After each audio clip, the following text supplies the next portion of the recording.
কড়াই গরম হয়ে গেছে, কড়াইতে তেল দিয়ে দিচ্ছি।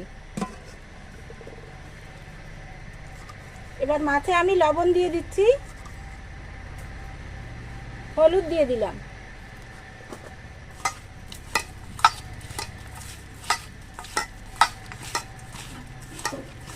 মাছ ভাজতে ভাজতে মশলাটাও করে ফেলতে হবে। দেখো তেল গরম হয়ে গেছে।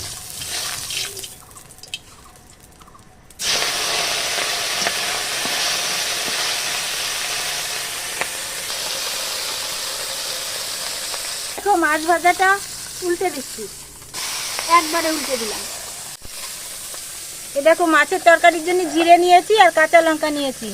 মাছ ভাজা হতে হতে এটা বেটে ফেলি।